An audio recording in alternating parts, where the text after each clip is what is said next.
పశ్చిమ గోదావరి జిల్లా పెంటపాడు మండలం రావిపాడులో హై టెన్షన్ వాతావరణం ఏర్పడింది. మాజీ సైనిక ఉద్యోగికి ఇచ్చిన స్థలంలో అంబేద్కర్ విగ్రహం ఏర్పాటు విషయంలో తలెత్తిన వివాదం తీవ్ర ఉద్రిక్తతకు దారితీసింది. అడ్డుకునేందుకు వెళ్లిన సైనికుడి భార్యపై కూడా దాడి చేశారు.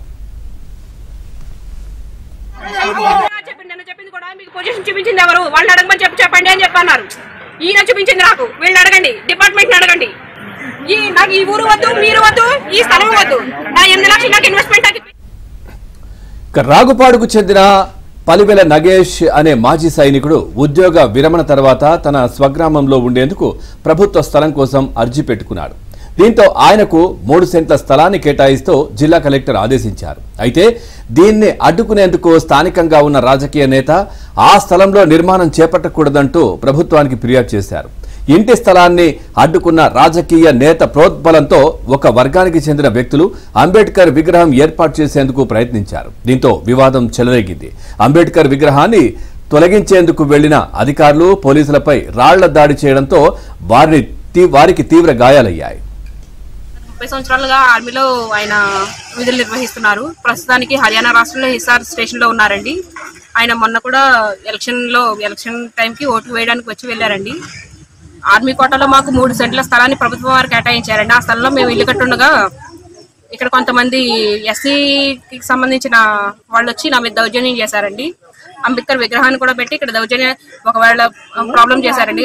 దౌర్జన్యం చేసిన మీద కిందకి లాగేశారండి. అంబేద్కర్ విగ్రహాన్ని పెట్టి వాళ్ళది అయిపోతుందని చెప్పి మాట్లాడుతున్నారండి. అది వాళ్ళకే తెలియాలండి, అది ఎంతవరకు కరెక్ట్. నా దగ్గర ప్రూఫ్లు ఉన్నాయని చెప్పండి. ఈ స్థలానికి సంబంధించిన అన్ని డాక్యుమెంట్స్ నా దగ్గర ఉన్నాయండి. కావాలంటే వాళ్ళ దగ్గర ఏ డాక్యుమెంట్స్ ఉన్నాయో తీసుకురామని చెప్పండి. దానికి నేను అగ్రీ అవుతానండి. నాకు ఇల్లు కట్టుకోమని చెప్పింది కలెక్టర్ గారండి. పశ్చిమ గోదావరి జిల్లా పెంటపాడు మండలం రావిపాడులో హైటెన్షన్ వాతావరణం ఏర్పడింది. మాజీ సైనిక ఉద్యోగికి ఇచ్చిన స్థలంలో అంబేద్కర్ విగ్రహం ఏర్పాటు విషయంలో తలెత్తిన వివాదం తీవ్ర ఉద్రిక్తతకు దారితీసింది. ఇక ఇదే అంశానికి సంబంధించి మరింత సమాచారాన్ని మా కరెస్పాండెంట్ రాంబాబుని అడిగి తెలుసుకుందాం. రాంబాబు, అసలు ఏం జరిగింది? గొడవ ఏమైనా సద్దుమణిగిందా? ఏమంటున్నారు? నిల్వ మనం చూస్తున్నాం. ప్రస్తుతానికి అయితే వివాదవేత్త సర్దుమణిగినట్లు మనం భావించాల్సి ఉంటుంది. ఎందుకంటే అసలు ఆ గ్రామంలో అయితే పోలీసులు భారీ స్థాయిలో మోహరించారు. అదేవిధంగా 144 సెక్షన్లు విధించారు. అంతేకాకుండా పరిస్థితిని అయితే అదుపులో చేయడానికి అయితే అన్ని చర్యలు చేపట్టారు. వాస్తవంగా చూస్తే మాత్రం ఇక్కడ అనేక రకాలుగా ఒక వైసీపీ నేత ప్రోద్బలం ఉన్నట్లుగా మనకు కనిపిస్తుంది. ఈ వివాదాలకు సంబంధించి గ్రామానికి సంబంధించిన పలివెల నాగేశ్వరరావు సైనికోద్యోగ విధులు నిర్వహించాడు. ఆ తర్వాత పదవి విరమణ చేశాడు.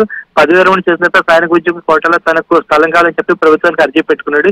ఈ నేపథ్యంలో పశ్చిమ గోదావరి జిల్లా అధికారులు అతనికి 3 సెంట్ల స్థలం కేటాయించారు. ఈ 3 సెంట్ల స్థలాలన్నీ నాగేశ్వరం ఇల్లు కట్టుకోవడానికి ప్రయత్నిస్తుండగా ఆ స్థలంపై కనీసం స్థానిక రాజకీయ నేత ఒకరు ఆ స్థలాన్ని అడ్డుకోవడానికి ప్రయత్నించారు. కానీ ప్రభుత్వం అతనికి స్థలాన్ని కేటాయించింది. ఈ నేపథ్యంలో నాగేశ్వరరావు ఇల్లు కట్టుకోవడానికి ప్రయత్నిస్తున్న సమయంలోనే ఆ స్థానిక నేత ఎవరైతే ఉన్నారో అతని ప్రోద్బలంతో ఎస్సీ నాయకులు, స్థానిక ఎస్సీ సమాజవర్గం సంబంధించిన ప్రజలు నాగేశ్వరరావు కేటాయించిన స్థలంలోని అంబేద్కర్ విగ్రహాన్ని ఏర్పాటు చేయడానికి ప్రయత్నం చేశారు. ఆ విగ్రహాన్ని తీసుకొచ్చి అక్కడ ఏర్పాటు చేయడానికి ప్రయత్నించారు. దీంతో నాగేశ్వరరావు భార్య దాన్ని అడ్డుకుంది. అంతేకాకుండా ఎవరైతే విగ్రహాన్ని ఏర్పాటు చేయడానికి వచ్చారో వాళ్ళందరికీ ఎదురు జరిగింది. ఈ నేపథ్యంలోని నాగేశ్వరరావు బంధువులు అదేవిధంగా ఎస్సీ సమాజవర్గం సంబంధించిన స్థానికుల మధ్య తీవ్రస్థాయిలో వివాదం జరిగింది. అంతేకాకుండా ఒకరిపై ఒకరు తలపడ్డారు. ఈ విషయం తెలుసుకున్న పోలీసులు అక్కడ చేరుకున్నారు. ఈ ఇరువర్కులు సర్ది చెప్పే ప్రయత్నం చేస్తారు. అయితే అప్పుడు పద్ధతి అయితే కాస్త సొద్దమడిగింది. ఈ నేపథ్యంలోనే గ్రామంలో వివాదం తలెత్తకుండా 144 సెక్షన్లు విధించారు. కానీ సేపటి తర్వాత మళ్ళీ వివాదం చెలతగింది. దీంతో భారీ స్థాయిలో పోలీసులు చేరుకున్నారు. దాదాపు 200 మంది పోలీసులు చేరుకున్నప్పుడు అక్కడ వివాదాన్ని పరిష్కరించే ప్రయత్నించారు. కానీ అక్కడ ఉన్న స్థానిక ఎస్సీ నాయకులు అయితే వినలేదు. ఈ నేపథ్యంలో పోలీసులపై రాళ్ల దాడి జరిగింది. ఈ దాడిలో సుధాకర్ రెడ్డి అనే ఎస్ఐ గాయపడ్డారు. ప్రస్తుతం పరిస్థితి ఇంకా అదుపులో ఉన్నట్లుగా చెప్తున్నారు. అయితే ఇక్కడ